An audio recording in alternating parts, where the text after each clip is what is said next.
Ah, there you are. Greetings. Welcome back, my friend. I'm so happy to see you there. Welcome to the Watering Hole, die Watergat.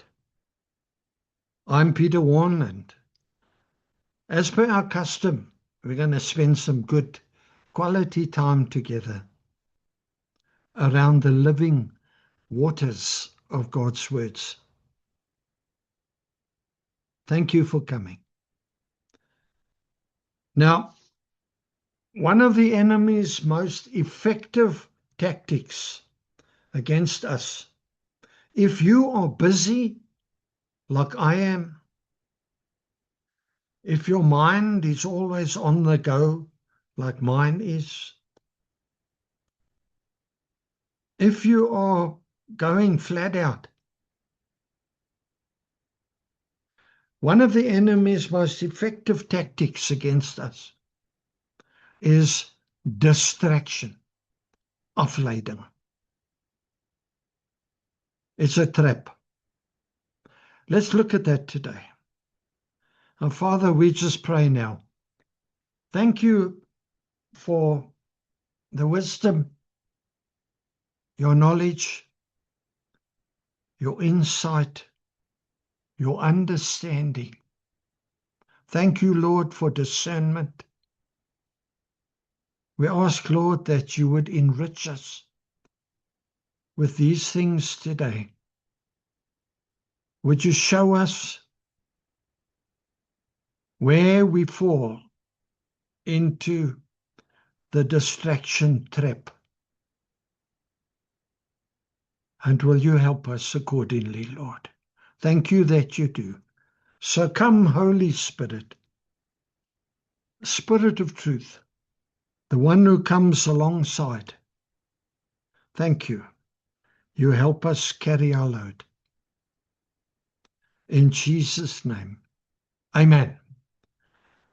By way of title, The Distraction Trap. In fact, it's a snare.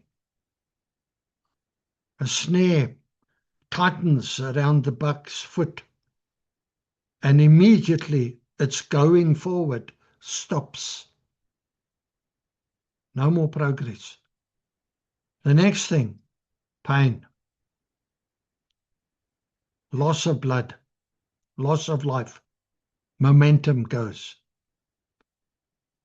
And finally, if you're not careful, death.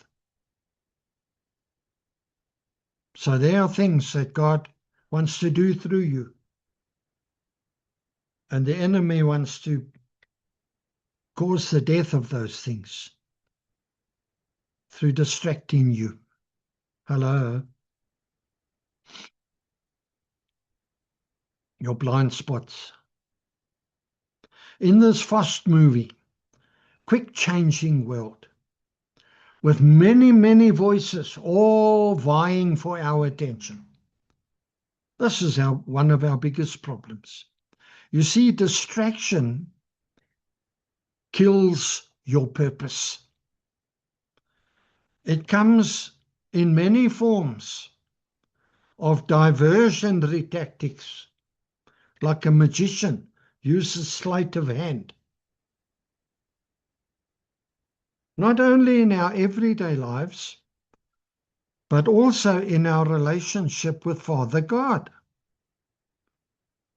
God tells us something or gives us a strategy, and we sort of almost take note of it, but we simply move on to the next thing without implementing his instructions. And beloved, you know, maybe sometimes we don't even thank him for what he has given us. Distraction is simply you and me allowing our focus to shift or to be shifted off of our actual purpose for that moment.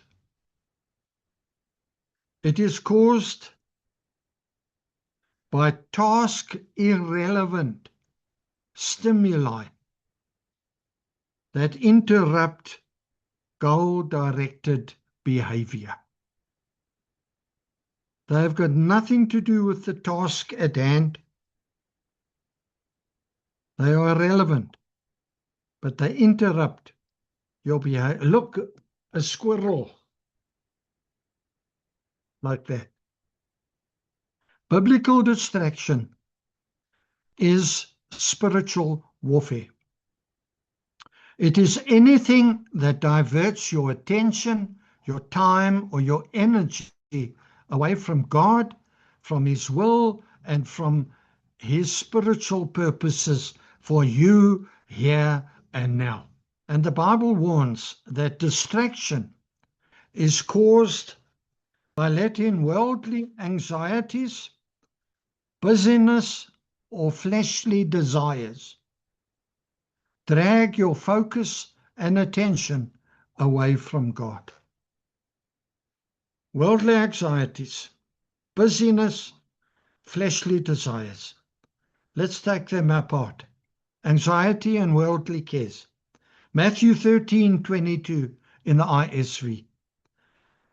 As for what was sown among the thorn bushes, this is the parable of the seed. This is the person who hears the word. The worries of life and the deceitful pleasures of wealth choke the word so it cannot produce a crop. Worries of life and pleasures of wealth that deceive you. Obsessing over material needs or daily worries distracts you from trusting God. Hello. Number 2, choosing the mundane over the spiritual.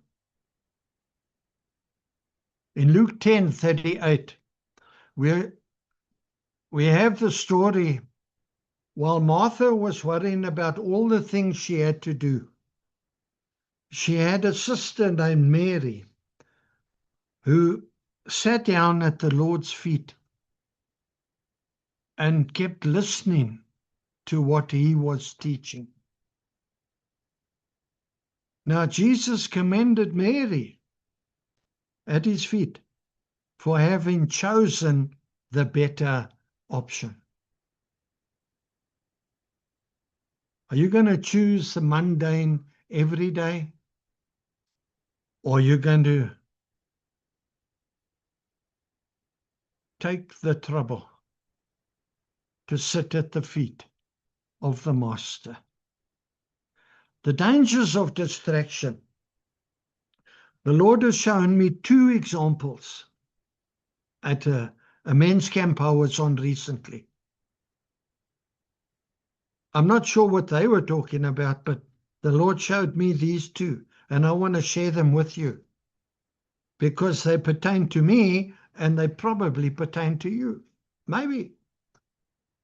Number 1, the knife with a loose handle. If you are easily distracted, God does not have a firm hand grip on you to use you effectively. You can have the sharpest blade. You can be the finest steel with the sharpest blade. But if your handle is loose, God cannot use you.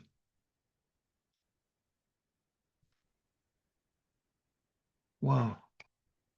Number 2, do you have a TikTok relationship with God? Maybe you know what TikTok is on your phone. TikTok is all about scrolling through videos, short 30-second clips that are designed to catch your interest. And if they don't catch your interest, you just scroll past them to the next one. You can waste hours of your life. on that mindless stuff.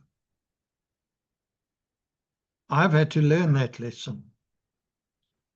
God showed me,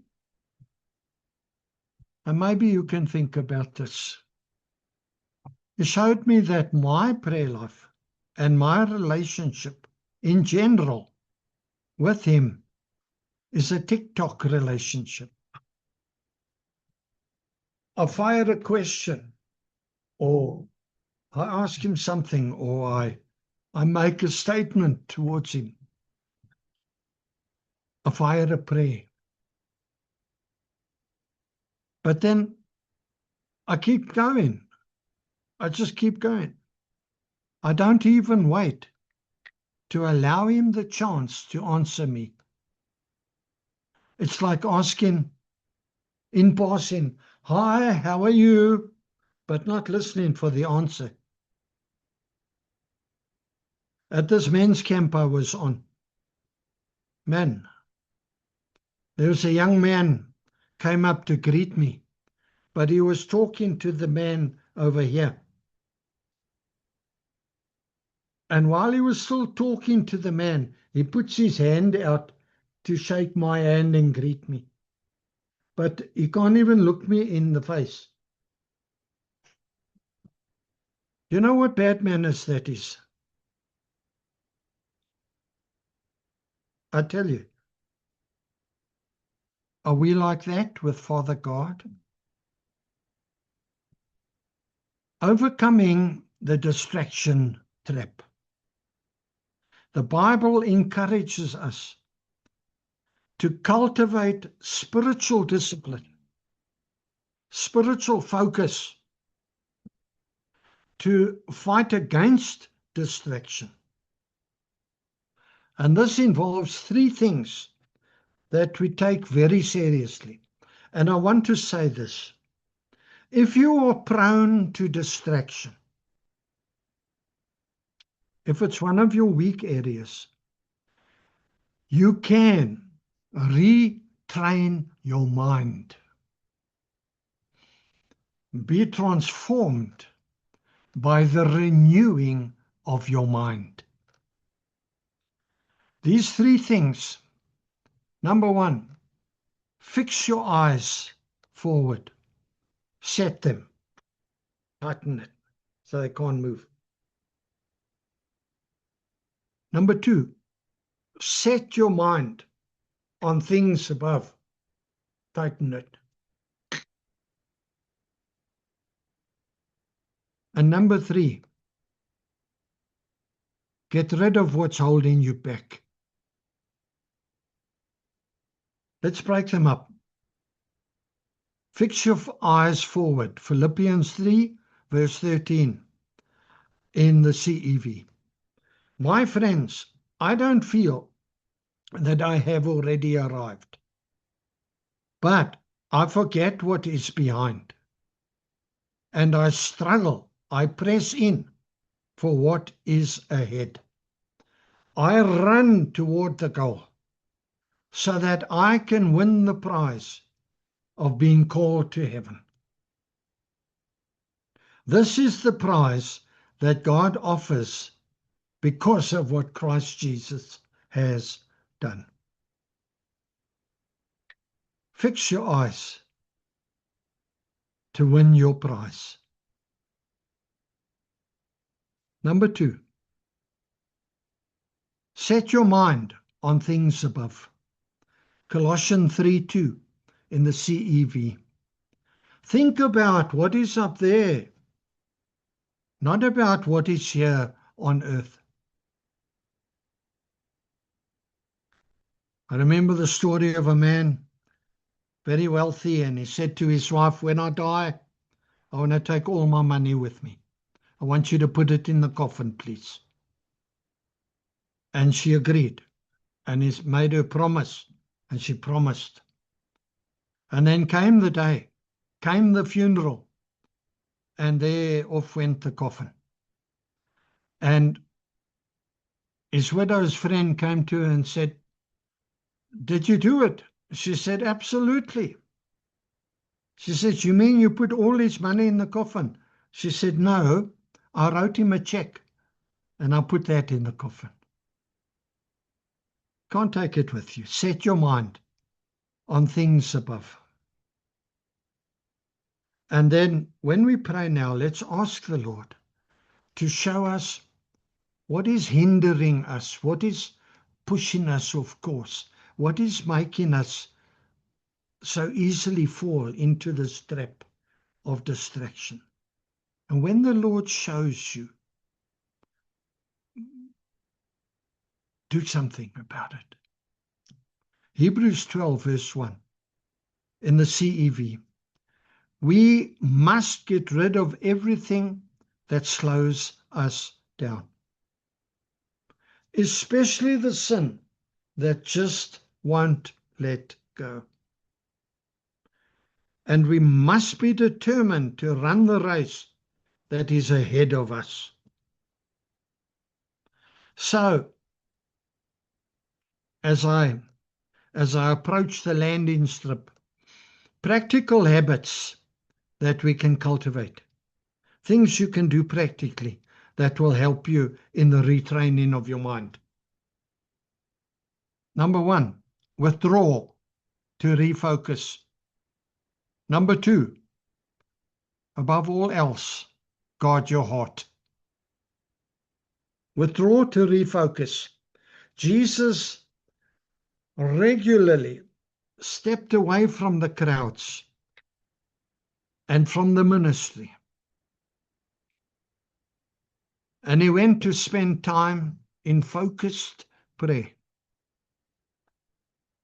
Come in, shut the door. Spend time alone with your Father. We have to factor silence back into our lives. We've been robbed of our silence.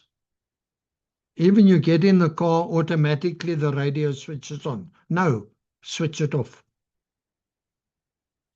Intentional, device-free silence time for prayer, for scripture reading, and even just for sitting quietly under a tree. God will work with you, and you will reset your focus. You need your focus recalibrated. Number 2, Proverbs 4:23 in the ISV. Above everything else, guard your heart, because from it flows all the issues of life. If the devil can get your heart, he's got you. Words that people say, like that young man who came to Comstock greet me but didn't even look me in the face. My heart said, clap him. But the Lord said, just love him. Forgive him, for he doesn't know what he's doing. Don't take offense. Don't respond emotionally to everything that goes on. No, no, no. You're bigger than that. You're better than that. Above all else, this thing of God in your heart is of primary importance. Nothing is more important. Be highly intentional about what you allow to occupy your time and your thoughts.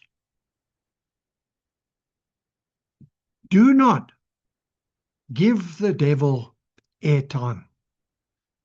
Don't even go there. Don't speak those things. Just forgive them. They don't know what they're doing. You can do these things. Withdraw to refocus. Guard your heart. Get back into the Word. Let God speak to you. You can retrain your mind. I close now with Nehemiah's example. Nehemiah, in chapter 6, verse 1 to 4, we hear Nehemiah was rebuilding the walls of Jerusalem. It was a fantastic project.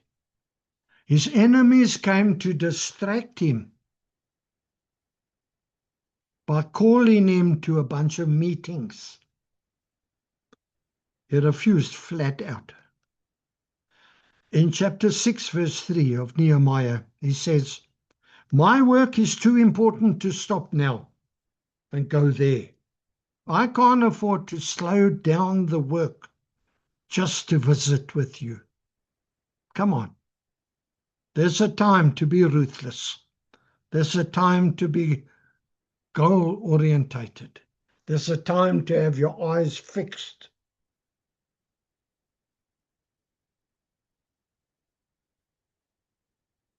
I want to remind you, you are not designed to be distracted and defeated through that.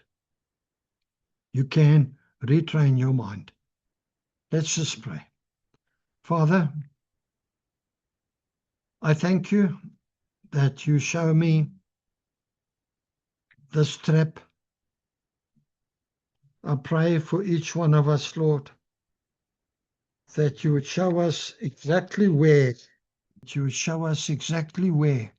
we are being distracted, Lord. And I ask you to help us in Jesus' holy name. Amen. Well, that's a lot and all I got. With love from me to you. Thank you for spending this golden time with me. Until we meet again at the watering hole. Shalom, shalom. Be richly blessed. I love you, my friend, with the love of the Lord.